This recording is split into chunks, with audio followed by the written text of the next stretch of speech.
Last episode में हमने देखा था कि बुका और लोंगयुन के बीच में फाइट हुआ था, जहां पर हमें उन दोनों को दिखाया जाता है जो कि एक दूसरे को काफी कड़ी टक्कर देते हैं। पर हमें उन दोनों को दिखाया जाता है जिनकी पावर इक्वल होती है, जिसकी वजह से उनका फाइट ड्रॉ हो चुका था। जहां पर हमें अनडाइंग बिंग वाले मास्टर को दिखाया जाता है जो कि उन दोनों को अपने पास में बुलाता है और कहता है कि क्योंकि तुम दोनों की पावर इक्वल है, जिसकी वजह से तुम दोनों के अंदर फाइनलिस्ट को खोज पाना काफी ज्यादा मुश्किल है। जिसके बाद वो डिसाइड करते हैं और उनको बताते हैं कि तुम दोनों को 4th पोजीशन वाले बंदे से फाइट करना होगा। जो भी तुम तीनों में से फाइनलिस्ट होगा वही बुलान के साथ में फाइट करेगा। जहां पर हमें उन दोनों बंदों को दिखाया जाता है जो कि उसके बात को मान चुके थे, और जो 4th बंदा था वो और कोई नहीं बल्कि लुओ फेंग था। लुओ फेंग को बारी बारी से इन दोनों से फाइट करना था। अगर वो इस फाइट में जीत जाता है तो वो डायरेक्टली बुलान से फाइट कर सकता है और वो सीधा 4th स्टेज से 2nd स्टेज पर आ सकता है। अगर वो हार जाता है तो वो अपने पोजीशन पर बना रहेगा। लुओ फेंग को काफी अच्छा मौका मिलता है, जिसकी वजह से वो भी रेडी हो चुका था।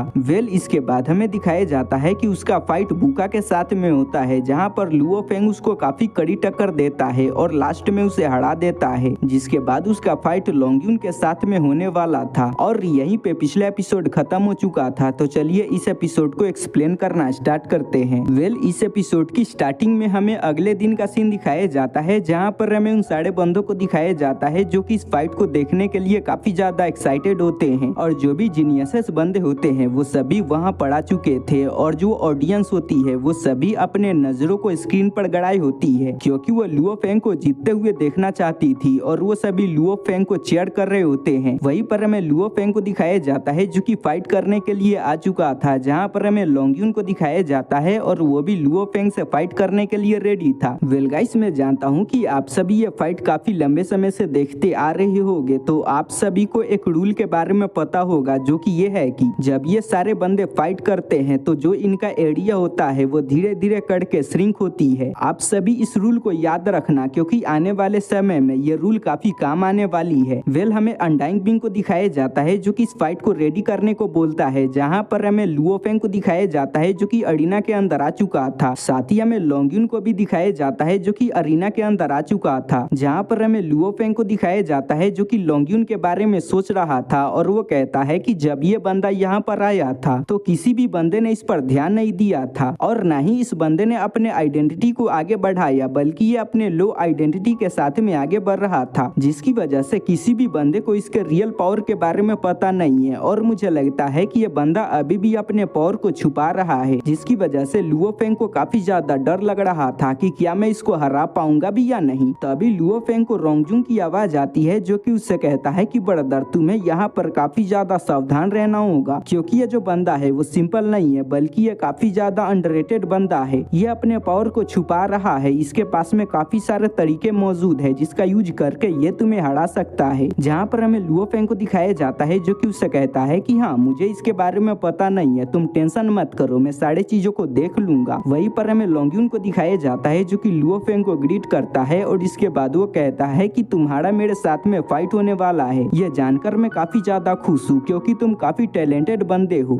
और तुम्हारे साथ में फाइट करके मुझे काफी ज्यादा मजा आएगा और काफी सारी चीजें सीखने को मिलेगी। लुओ फेंग कहता है कि मैं भी कुछ ऐसा ही सोच रहा हूँ। लोंगयुन कहता है कि ठीक है, चलो हम अपने फाइट को स्टार्ट करते हैं। वो दोनों अपने फाइट को स्टार्ट कर देते हैं, जहाँ पर हमें लोंगयुन को दिखाया जाता है जो कि अपने स्वॉर्ड को निकाल चुका था। लुओ फेंग भी अपने वेपन को निकाल चुका था, जिसके बाद वो अपने नीडल्स का यूज करके उस पर अटैक करने लगता है। पर हमें लोंगयुन को दिखाया जाता है जो कि लुओ फेंग के सारे अटैक को नलीफाई कर रहा था। तभी लुओ फेंग अपने वेपन को मॉडिफाई कर देता है और उसका यूज करके उस पर अटैक कर देता है, जो देखकर लोंगयुन समझ चुका था कि लुओ फेंग का ये जो अटैक है वो काफी पावरफुल है। मुझे इसको रोकने के लिए अपने पावर का यूज करना ही होगा, क्योंकि अगर मैं इसको हल्के में लेता हूँ तो मेरी हालत खराब हो सकती है। जिसके बाद वो अपने डोमेन को एक्टिवेट कर लेता है, जो देखकर सारे बंदे काफी हैरान हो चुके थे। वहीं पर हमें लोंगयुन को दिखाया जाता है जो कि काफी ज्यादा खुश लग रहा था, क्योंकि उसका जो डोमेन होता है वो काफी ज्यादा पावरफुल था। और ये बात सच भी होती है, क्योंकि जैसे ही लुओ फेंग का अटैक उसके डोमेन के अंदर एंटर करता है और जैसे जैसे आगे बढ़ने लगता है वैसे वैसे उसकी पावर कम होने लगती है, और जैसे ही वो लोंगयुन के पास में पहुंचती है उसकी सारी पावर कम हो जाती है और लोंगयुन को कुछ भी नहीं होता। वो काफी आसानी से लुओ फेंग के अटैक को रोक देता है, जो देखकर लुओ फेंग भी काफी हैरान हो चुका था और वो वो समझ चुका था कि मुझे लॉन्गयून के डोमेन से बचकर रहना होगा, नहीं तो मेरी हालत खराब हो सकती है। जिसके बाद उन दोनों के बीच में फाइट होना स्टार्ट हो जाती है और लुओ फेंग कोशिश कर रहा था कि वो लॉन्गयून के 50 मीटर के दायरे से दूर रहे, क्योंकि जो लॉन्गयून का डोमेन था, अगर लुओ फेंग उसके डोमेन के अंदर आ जाता है तो उसका हारना तय है, क्योंकि उसका डोमेन काफी पावरफुल था। सारे बंदे लॉन्गयून के डोमेन को देखकर काफी हैरान थे, क्योंकि उसके डोमेन की पावर काफी अजीब होती है, पर वो सभी सरप्राइज नहीं होते हैं, क्योंकि यहाँ पर अधिकांश बंदे होते हैं जिनके पास में डोमेन होती है। ऐसा कहूँ तो सारे बंदों के पास में अपनी अपनी डोमेन होती है। वेल इसके बाद उन दोनों के बीच में फाइट स्टार्ट हो जाती है और वो दोनों अपनी पूरी कोशिश कर रहे होते हैं एक दूसरे को हराने का। वेल गाइस, मैं डिटेल में नहीं जाने वाला हूँ, बल्कि नतीजे क्या होने वाला है मैं इसके बारे में आप सभी को बता दूंगा। लुओ फेंग अपने पावरफुल अटैक का यूज करके उस पर अटैक कर रहा था, पर जो लॉन्गयून था वो बार बार अपने डोमेन का यूज करके उसके टेक्निक्स के पावर को खत्म कर दे रहा था, जिसकी वजह से लुओ फेंग भी काफी ज्यादा परेशान हो चुका था। पर वो हार नहीं मानता और इसके बाद वो अपने वेपन को एक स्वॉर्ड के अंदर कन्वर्ट कर देता है। और आप सभी को तो पता ही होगा कि जब लुओ फेंग अपने वेपन को स्वॉर्ड के अंदर कन्वर्ट करता है तो उसकी पावर कितनी बढ़ जाती है। लॉन्गयून को भी इसके बारे में पता था, तभी लुओ फेंग अपने स्वॉर्ड से उस पर अटैक कर देता है, पर जो लॉन्गयून होता है वो दोबारा से अपने डोमेन का यूज करके उसके अटैक को रोक चुका था। पर ये अटैक काफी ज्यादा पावरफुल थी, जिसकी वजह से उसकी थोड़ी मोड़ी हालत भी खराब हो चुकी थी, जिससे वो भी काफी गुस्सा हो चुका था और वो भी अग्रेसिव तरीके से लुओ फेंग पर अटैक करने लगता है। धीरे धीरे करके एरिया भी श्रिंक हो रहा था, जिससे लुओ फेंग परेशान हो चुका था और वो कहता है कि मुझे जल्दी से इसको हराना होगा, क्योंकि एरिया श्रिंक हो गया तो मुझे इसके साथ में फाइट करने में काफी ज्यादा मुश्किल होगी। क्योंकि आप सभी को पता होगा कि जो लुओ फेंग है वो असल में एक मेंटल मास्टर है, और जो मेंटल मास्टर होते हैं वो दूर से फाइट करते हैं। भले ही लुओ फेंग नजदीक से भी फाइट कर सकता है, पर जो लॉन्गयून है वो एक तरीके से वॉरियर है, आप उसको नाइट भी बोल सकती हो। और जो नाइट और वॉरियर होते हैं वो स्पेशली शॉर्ट रेंज में फाइट करते हैं, और उनके सामने लुओ फेंग का जीत पाना नेक्स्ट टू इम्पॉसिबल है, जिसकी वजह से लुओ फेंग परेशान हो रहा था। उन दोनों के बीच में काफी खतरनाक फाइट हो रही होती है, जहाँ पर लुओ फेंग अपने क्लोन्स का यूज करके भी उस पर अटैक कर रहा था, पर लॉन्गयून यहाँ पर एडवांटेज में था और धीरे धीरे करके एरिया काफी श्रिंक हो जाती है और वो 100 मीटर का एरिया बन चुका था। लुओ फेंग समझ चुका था कि मेरा इसके सामने जीत पाना नामुमकिन है, मुझे जो भी करना है वो जल्दी करना होगा, क्योंकि अगर ये एरिया 50 मीटर के अंदर आ जाती है तो मेरा जीतना नेक्स्ट टू इम्पॉसिबल है। और लुओ फेंग अपनी जीतोड़ कोशिश करता है, पर वो लॉन्गयून का कुछ भी बिगाड़ नहीं पाता और जो एरिया होती है वो 50 मीटर के अंदर आ जाती है, जहाँ पर हमें लॉन्गयून को दिखाया जाता है जो कि एक इविल स्माइल देने लगता है। लुओ फेंग भी समझ चुका था कि अब मेरी हालत खराब होने वाली है, तभी लॉन्गयून अपने डोमेन को एक्टिवेट कर देता है, जिसकी वजह से लुओ फेंग की पावर सप्रेस हो जाती है और लुओ फेंग हार जाता है। हाँ गाइस, लुओ फेंग लॉन्गयून के सामने हार जाता है। वेल ये नोवेल का स्टोरी है, ऑफिशियल वीडियो में क्या होने वाला है इसके बारे में मुझे पता नहीं है। मुझे लगता है कि ऑफिशियल वीडियो के अंदर लुओ फेंग जीत जाएगा,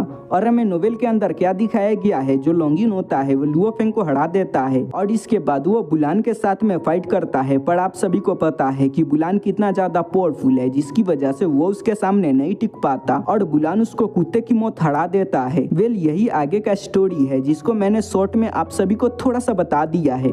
वेल आप सभी को ये वीडियो थोड़ा सा भी पसंद आया हो तो आप सभी चैनल को सब्सक्राइब करके मेरे मोटिवेशन को बढ़ा सकते हो, ताकि मैं आप सभी के लिए आगे भी नोवेल को एक्सप्लेन करके अपलोड कर सकूं। और अब आगे जो भी नोवेल्स के एक्सप्लेनेशन आएंगे मैं उसमें स्टोरी को डिटेल से एक्सप्लेन करने की अपनी पूरी कोशिश करूंगा। तो मेरा आप सभी से रिक्वेस्ट है कि आप सभी इस वीडियो पर अच्छा सपोर्ट दिखाओ। साथ ही मैं आप सभी को बता देना चाहता हूं कि रात को 10 या 11 बजे तक मैं स्वेलो स्टार के एक्सप्लेनेशन को भी अपलोड कर दूंगा, तो आप सभी आकर यहाँ से उसको भी देख लेना।